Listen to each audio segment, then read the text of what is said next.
in case you're curious, the connection of the snakes here and why the serpent is brought up multiple times. And obviously in Bob Taylor's house, he's got a bins full of snakes. The reason for the snakes is because Holly briefly mentions how my husband used to love snakes, and you can assume that they used he used the venom from the snakes to create this concoction that they use to drug their prisoners. Absolutely. And so that's where, so this is where the mazes come into play and the snakes come into play, especially with Bob Taylor's character. What were you going to say? I'm sorry, and we can only assume that there was more underground tunnels possibly underneath the house. We don't really see anything besides where Keller's dropped, but we can assume that there are multiple places where children were dropped, and it might even be a labyrinth of holes and prisons surrounding the house underground. Yeah, I'm guessing there are probably bodies all over that yard, and they had the forensic guys that were digging up the solid earth, and I'm sure when the ground thaws out, they'll find actual bodies. So this all ties to Bob Taylor, and this all ties to the snakes and the mazes. So Bob Taylor is obviously a very strange person. He's very suspicious. Loki, very perceptive of an officer at the candlelit vigil. He notices Bob Taylor oddly approach one of the stuffed animals and just gesture, and he touches it in a way that like a kid would touch a stuffed animal. He finds that odd for a grown man to do. They have this weird eye contact, and then Bob Taylor runs away. Terrific foot chase ensues. I like how they filmed it. No music. It's not like action-y. It's more of just like spine-tingling, suspenseful, and realistic. And eventually Bob Taylor, he got away. I'm guessing because he knows the neighborhood much better than Loki would because he lives in this area. And so Bob Taylor is obsessed with mazes. That's why when Loki shows up at his house, and I love when Loki gets there, he's like, "Yeah, this is the guy." he just smiles at him, and then Bob Taylor's like, "Oh shit, you bought kids' clothes. Why'd you run away from me, man?" I don't know you. I love the smile that Jake. It's just this subtle performance. But Bob Taylor's house is covered in mazes that are very similar to the maze on Holly's husband's necklace. And first of all, great production design, because I feel like if any other filmmaker made this scene, the puzzles would be drawn with the same ink and same kind of marker. It would just be consistent. But Villeneuve, using his brilliance of a filmmaker and visuals, he would use different kinds of tools. You could red pens, black pens, pencils, what have you. And so I like how the mazes all over the house are different kinds of supplies made them. You know Attention what I mean? to detail in this movie is off the charts. Because I feel like if other people made the movie, it would just be like black ink the whole time, consistent. Whereas this has it's more disturbing too. And then also, like you said, his home is filled with bins full of snakes. And the first time I saw this movie, I'm like, don't tell me one of the girls is in there. Oh my God, please. I was terrified when Loki was going through the bins. And so the snakes in the mazes tie to Bob Taylor's time with Holly and her husband. Bob Taylor was one of these kids who was abducted decades ago. He eventually escaped, or maybe they let him go, and he doesn't quite remember what happened to him, but he does have the traumatic memory of it. I totally forgot about Bob Taylor until he killed himself. Yeah, exactly. Holly says that. Yeah, exactly.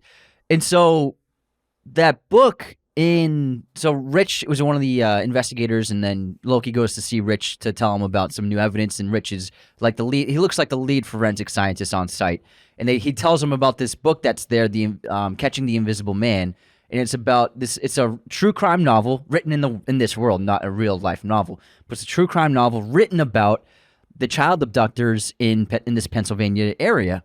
And Bob Taylor, he said, becomes a fan of this book and begins trying to live out what happens in the book, and that's why he buries the mannequins, the kid-sized mannequins, in his backyard after bashing their skulls in. He was like living through like being the Invisible Man, and he's basically living through his past trauma. He doesn't completely understand it because, like Alex Jones, he's not all there. He was drugged up as a kid, plus the horrible traumatic nature of it.